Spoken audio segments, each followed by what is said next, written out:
For the last module of this course, I decided to make a Prezi.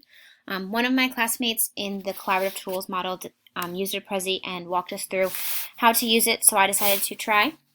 So this is my Prezi presentation for this last model, putting all together, and my poster session. So to start, my philosophy of online teaching. Rice states that online teaching implements a learner-centeredness, where a teacher provides the structure and guidance that allows learners to create and participate in a network of learning.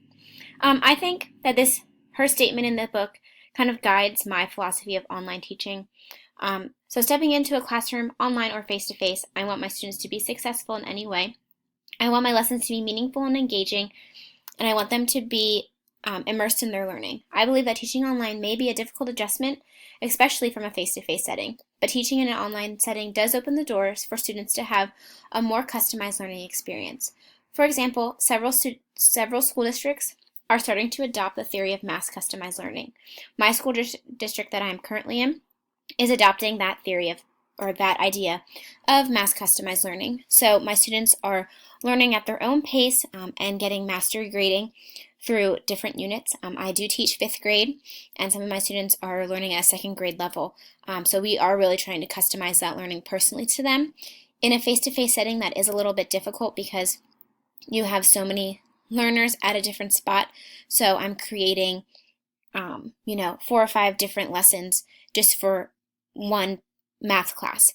So it does become a little bit difficult, where I think then going into the online teaching, you're teaching a customized learning experience for that student, but the same lesson. So for example, you may have a 2nd grader in your 5th grade math class instead of teaching 5th graders all different levels of math.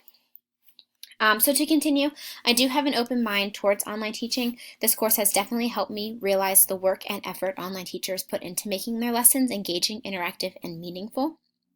Especially when we had to do that online lesson ourselves through D2L, it really was a realization to me about how difficult online teaching could be through a webcam or just that interactive module. So a brief explanation of a unit that I can see myself teaching. I can definitely see myself teaching a social studies unit at the middle school or upper elementary level. And during my student teaching placement last year, my cooperative teacher and I did implement a blended unit for one topic in our social studies curriculum. It was world religions. So our students, they were one-to-one with Chromebooks. So they worked on a blended format where they would watch videos online and then answer kind of questions through discussion or worksheets, and then they did a project at the very end. So we incorporated that project-based learning. And it was a blended unit or kind of flipped classroom, interchangeable with the two for what we did. It wasn't defined as either or. I do think that unit that we did was successful, and I could see myself doing something like that again in the future when I do have my own classroom. So again, a unit that I might teach would be social studies at middle school and upper elementary level, and then I listed a few topics that I wouldn't mind doing in an online format.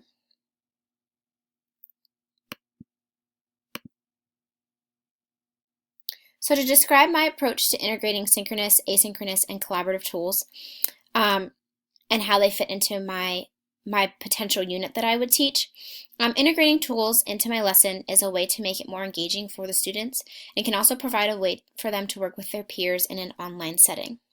So Rice states that a well-structured online environment offers tools that facilitate application and the key principles of constructive teaching methods. An effective online teacher promotes learner autonomy, active participation, collaboration, authentic assessment, and acquisition of 21st century skills. It is important to consider these things when teaching online, facilitating discussions, and using those collaborative tools. I do find it important to integrate different tools in the classroom, whether it's an online setting or face-to-face. A few tools that I currently enjoy using in my classroom now are Google, like Google Classroom, Google Docs, Google Slides, Google Sites. They offer so many different options to do through just the Google Hub. Edpuzzle, Nearpod, a Socratic seminar app, and Schoology. I also am starting to try Dulcery, Poplet, and EduBlogs, which were a few tools that my classmates had suggested in the previous module. In my online social studies unit, I would most likely use Edpuzzle and Nearpod the most. They are great tools that really engage the students in learning. They can really help expand student knowledge while adding that interactive piece. Especially with Edpuzzle, students will watch a video and then questions are prompted throughout the video, so students don't answer them at the end like a quiz. They answer them throughout, so it's really engaging them in the video as they're watching. Same with Nearpod. Nearpod, you can create your own, and there's also a lot of options you can do through the Nearpod website that other fellow teachers have already created. So, like I mentioned, there are short videos that students can interact with, and I do think that they're a great addition to the lesson. The tools that I listed align with Chapter 5 of the Rife texts and fall under students sharing resources, brainstorming, reflecting, and quest-based learning, and then obviously demonstrating mastery skills or mastery understanding of content.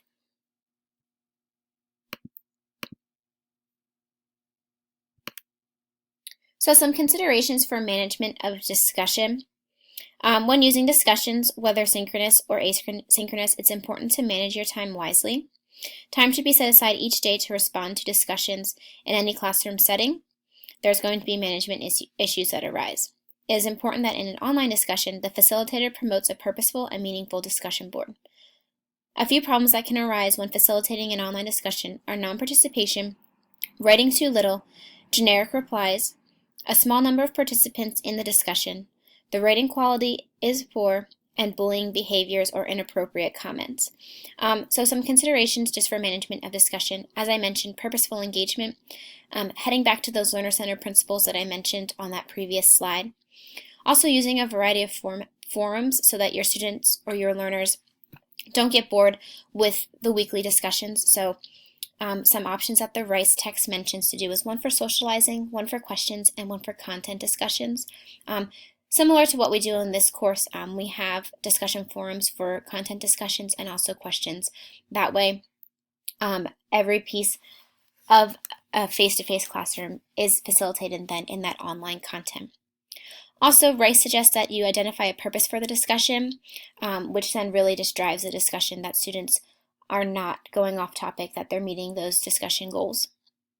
Also encourage peer participation, and then model appropriate responses in posts. I found that modeling appropriate responses in posts was really important because in the beginning of this course, in particular, we had an appropriate response and post that was modeled for us, so it really helps guide that discussion and what is expected of you during the discussion, and then it also leads into the assessment of discussions. So when assessing discussions, the quantity of posts is considered, the use of correct grammar, spelling, and punctuation, the quality of posts, and then a way to assess those posts in a discussion forum is using a checklist when assessing, and also a rubric. So either using a checklist or a rubric to kind of guide how you will grade your students and their participation in the discussion, which again ties back to the modeling appropriate responses and posts. I think that if you're modeling the appropriate response and posts for your learners, then the expectation is set. And when the expectation is set, it's a lot easier to follow and it's a lot easier to enforce. So then when using that checklist or rubric, students should know what you are expecting of them right away.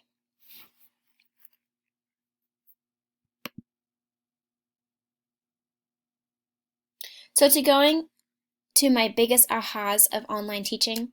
First and foremost, I think that online teaching, a big aha for me, is that online teaching is a lot of work and very time consuming. Coming into this course and hearing online teaching, I just had this stipulation that I thought it would be easier than face-to-face teaching since everything you do is online. But as I mentioned previously, doing that online lesson with 3 learners, or my family members in my case particular, it was very time consuming to make the lesson, and it was a lot of work too to try to get everything online and figuring out how you would like to teach that lesson in a way that is interactive and engaging for your students. So just it really changed my mindset that online teaching is a lot of work and it's not an easy way out. And it has just as much work as that face-to-face classroom, just in a different way. Another thing too is that online teachers or online classrooms can have a higher number of students in the classroom. When we watched those online videos or online lessons from the other teachers, some of their lessons had 30 to 40 students in their classroom with them, which I think is an outrageous number, and I get overwhelmed with my 25 students in my classroom, so I couldn't imagine having those 40 students on your roster that you're teaching and that you're responsible for. So there is a high number of students in the classroom. Another aha that I had is that it's not as hard as I thought to keep students engaged and build relationships. And again, that was really something that I realized when teaching that online lesson and also viewing my classmates' online lessons and then also the sample lessons that were given to us in the modules. So keeping your students engaged and building that relationship, I thought that was something that was a really big benefit of face-to-face teaching, and I still do think that, but I did realize that it's not as hard to do in an online setting as well. And then finally, some questions that I still have. My first question is finding an online teaching job harder than a face-to-face job? As a recent graduate, and I'm continuously job hunting for a full-time job, I don't really see online teaching jobs posted that much on common websites like PA Educator or PA Reap. So I was just curious to see if it's harder to find an online teaching job than a face-to-face job.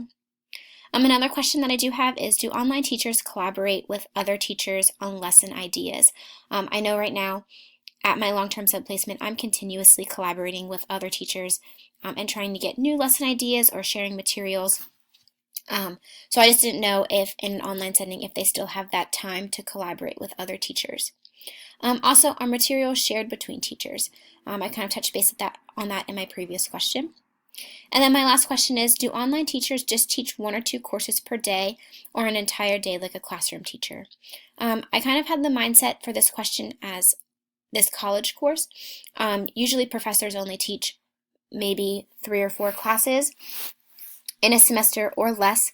They don't teach an entire day like an elementary teacher or a high school teacher would. So I was just curious to see if online teachers only taught 1 or 2 courses or if they're continuously teaching different lessons throughout the day like a typical elementary teacher would.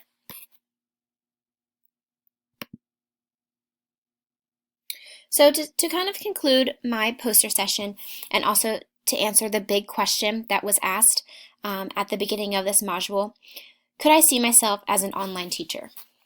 And after this course, I definitely think that my mindset towards online teaching has changed.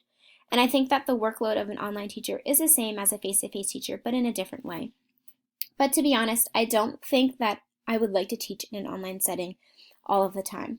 I would definitely prefer to be in a blended format, like I previously mentioned in my ideal unit that I would teach.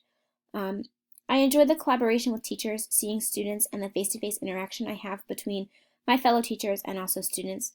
I also enjoy the downtime of a school day where you learn the most about your kids. For example, in homeroom or maybe at the end of the day while students are waiting to get their buses or picked up from school, you really get to see your students' personalities come out, and that's some of my favorite parts of the school day. I also like the events and activities that you do school-wide, community-wide, or even just in your district or in your individual school. For example, a Valentine's Day party you may have in your classroom or with your team of teachers, or pride assemblies promoting that growth mindset and the school spirit of your school and your school district. I think in an online setting, I would definitely miss having those opportunities. I do have a more open mindset towards online teaching, but I just don't really feel like it's for me. So that concludes my poster session for this module. I hope you enjoy, and I look forward to seeing everyone's presentations. Thank you.